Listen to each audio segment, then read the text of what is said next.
fan because I called his coming out fight against Bradis Prescott. He's special. And then various other stepping stones throughout his career. I also think he's one of those guys that if you tell him he can't do something, he wants to show you and shock the world. 1,000%. Absolutely right. I also think Canelo is slowing down. Boy, I didn't give Canelo more than like 3 rounds. Yeah. Maybe 4 if I'm just being generous. You know, becoming the first undisputed world champion in the 4-belt era in 3 different weight classes. Really, and the way he did it, and you know, the class that he showed. Joe Rogan's reaction went viral almost instantly as he broke down how Crawford's performance against Canelo wasn't just a win, but a career-defining statement. He emphasized that Crawford thrives on doubt, feeding off the narrative that he's too small, too old, or not powerful enough, and said this is exactly when Bud becomes dangerous. Rogan highlighted how Crawford neutralized Canelo with slick footwork, laser-accurate counters, and perfectly timed combinations, showing power and precision at the highest level while embracing the pressure of the moment and delivering under the brightest lights. At the same time, pundits and fighters began weighing in, with Bont Hill's tweet claiming Crawford would beat any version of Floyd Mayweather, setting off a firestorm, as some called it blasphemy, and others argued the performance they had just witnessed justified the comparison. After moving through multiple divisions, beating undisputed champions, and now dethroning Canelo at super middleweight, Crawford's adaptability and ring IQ have placed him in rarefied air.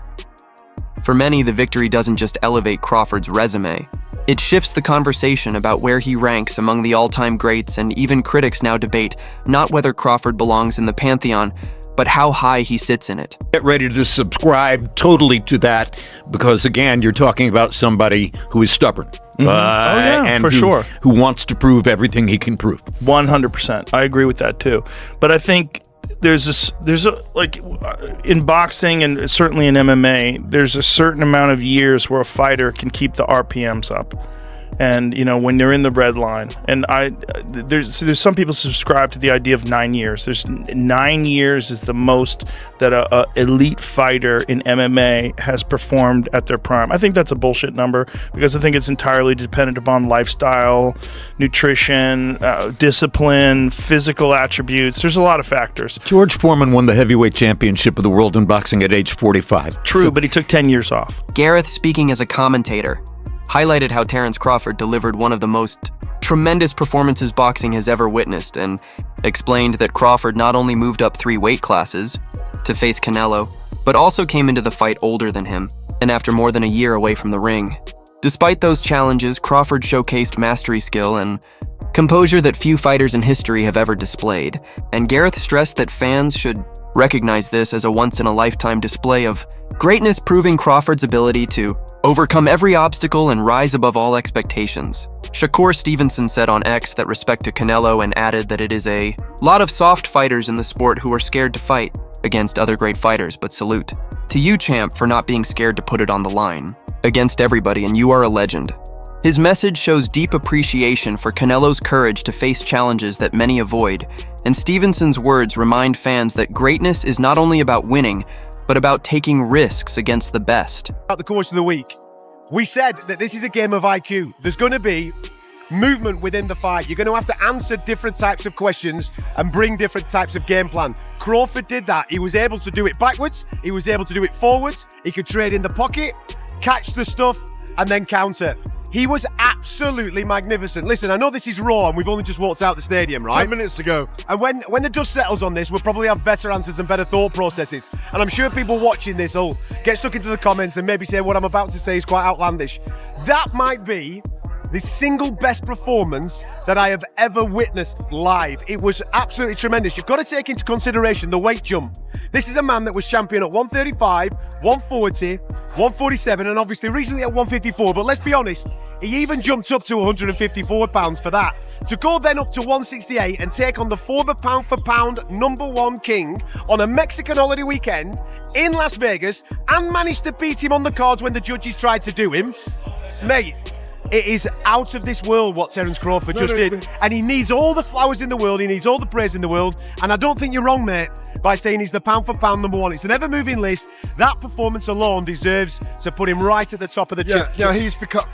There's an argument that he becomes an all-time great with that performance, like you say, because the majesty, the poise, the presence all week, the pinpoint accuracy of everything he did in there, to the fact that in the end Canelo was frustrated and knew he couldn't do anything to Crawford, and he started visibly frustrated, wasn't it? No, visibly frustrated that he started to do a weird kind of showboating because he didn't have any answers for what was happening and unfolding in front of him. I think Terence Crawford has rubber-stamped himself as an all-time great tonight, and I want to revise a view on him.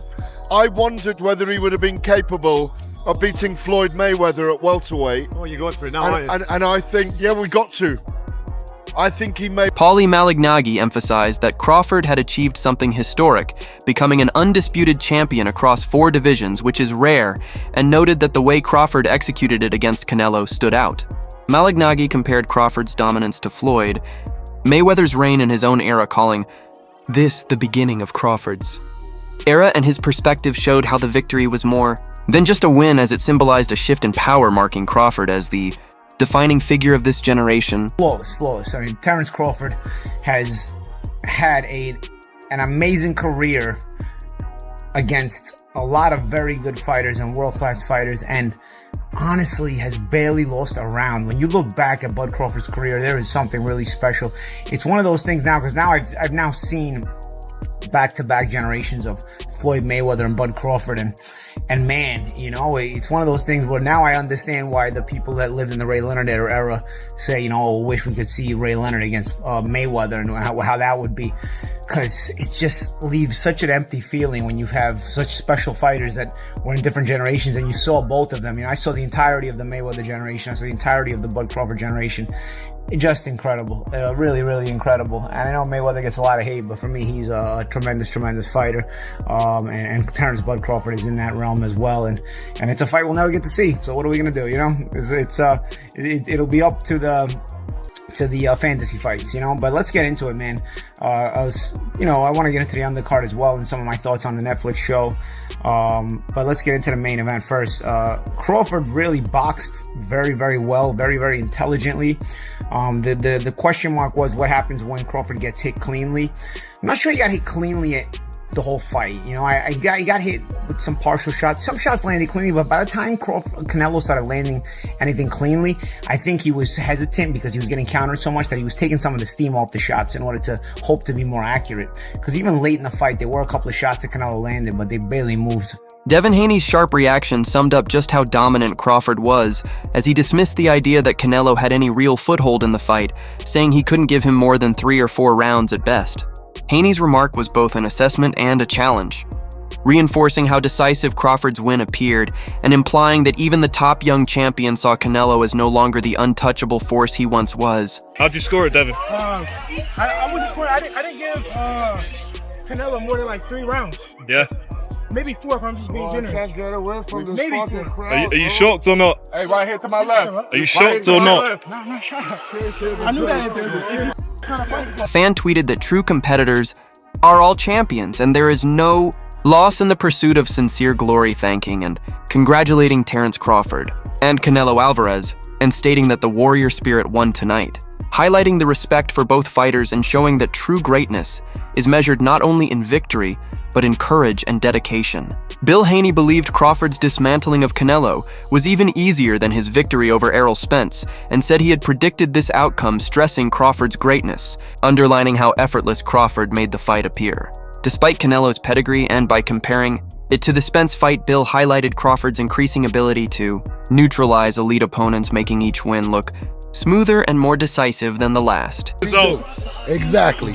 And you guys knew what was going to happen. You were in denial. That shit looked easier than Earl Spence. Did it look, huh? It's a brilliant performance. Brilliant performance. Man. Shout out to Team Crawford, Bo Mack, and that whole team, man. You know what I mean? Where'd you rank him all-time list after that? I mean, put his face on Mount Rushmore. You get what I'm saying? He deserves his place, for sure. Did you score it, Bill? Yeah, I scored it a lot for Crawford and a very little for Canelo. If any. I don't know. 116, 112? Yes. I don't know. I mean, I could pick 1 or 2. I could pick 1 or 2 in there or something like that. I know it's straight after the fight. But do you want to see Crawford go out on that, or do you think there'll be a rematch? No, I don't hear a bunch of parties going on. I've listened. It sounds like a funeral home in Allegiant Stadium. Did Crawford win? It sounds like it's a funeral home. Look, you see over there. You see it's quiet. It's quiet as shit. Yeah. Is it a holiday or what? Oh my God! Oh my God! Listen, that's a Crawford fan. He's Mexican. Now, listen. Hey, y'all know what's up. Crawford done did it, and only person that's talking is me. November 22nd. If you don't want to hear nothing else, Crawford is great. November 22nd. A fan tweeted that Crawford is out of his prime and older than Canelo, but Bud beat him fair and square with no catch weight or nothing, emphasizing that he lost to a fighter who came up 3 weight classes, leaving no room for excuses. This reaction captures the significance of Crawford's win, showing that despite being older and moving up multiple weight classes, he still proved superior and cemented the victory as one of boxing's greatest achievements. Analysts made it clear that this fight wasn't just about belts, but about legacy, with the narrative simple that the winner would walk away recognized as the greatest of this era, and with Crawford's victory, he firmly claimed that crown. Analysts stressed how well Crawford executed the plan, neutralizing Canelo's strengths while displaying every tool in his arsenal, shifting the discussion from debating if Crawford belongs among the greats to exactly where he ranks in all-time history. You need rehydrate, you need this. No, you don't. If you're actually a man who is willing to, challenge himself and not a little boy who's afraid, then yeah, you can do it. You can absolutely do it. And Terence Crawford did it, and he did it damn well. Credit to Terence Crawford. Absolutely. Honestly, I'm still, because for me, although I was picking Canelo Alvarez to win this fight, and although I've been a fan of Canelo Alvarez for many, many years, he was one of the main guys who got me into boxing.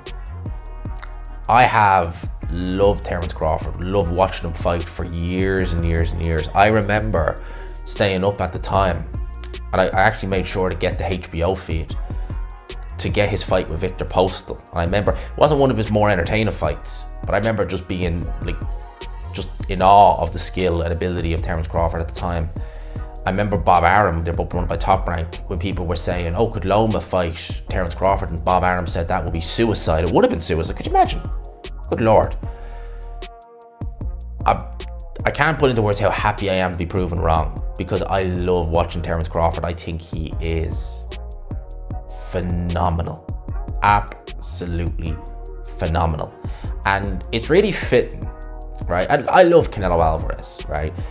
But it's really fitting that at the top of boxing, we have 2 of the most honest champions, honest men you could ever see, you could ever imagine. And that being Alexander Usyk and Terence Crawford, 2 friends.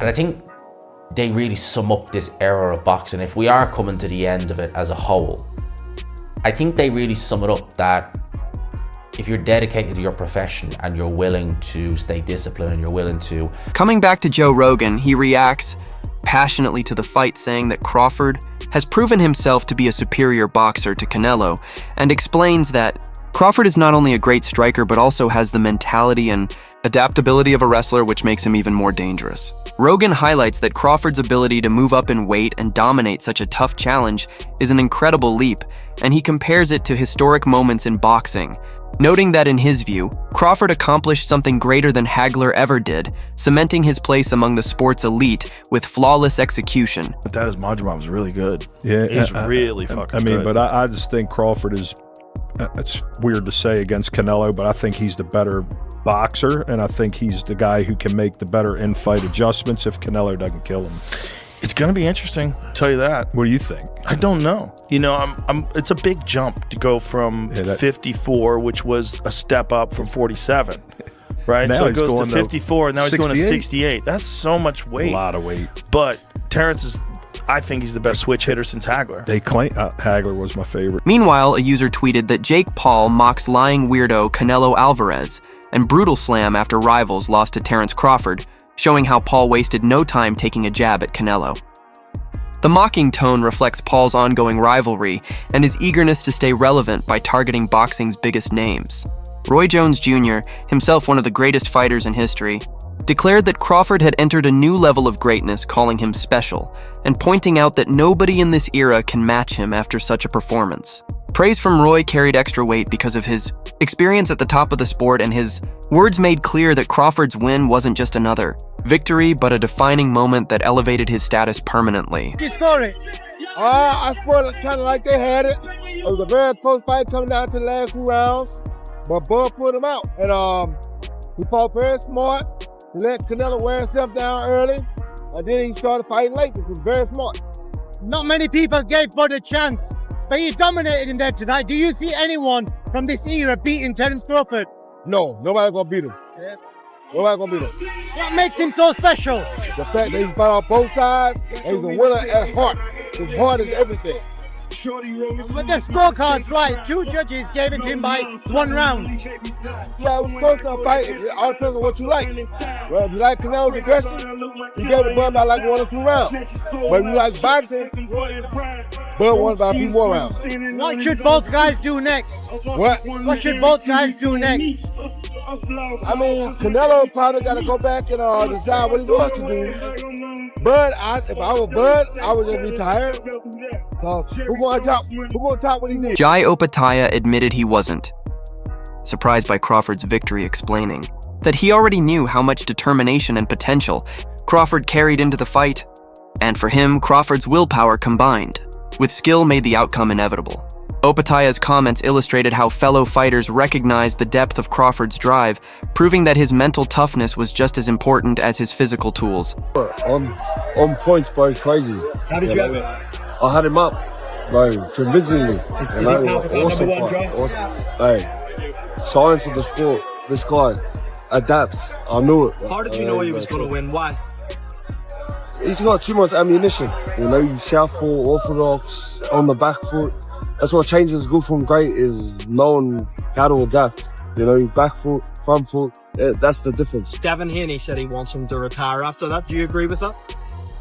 Devin Haney's Devin Haney. You know, where is he? You know, what's he doing? So, what do you think of it? Do you want Crawford to retire, or you want him to continue? You guys push that back a little bit. Hey, he's doing well. So it's been good. Hey, what a performance. Johnny Fisher's reaction captured a sentiment shared by many, questioning why rush to retire fighters like Crawford after such brilliance.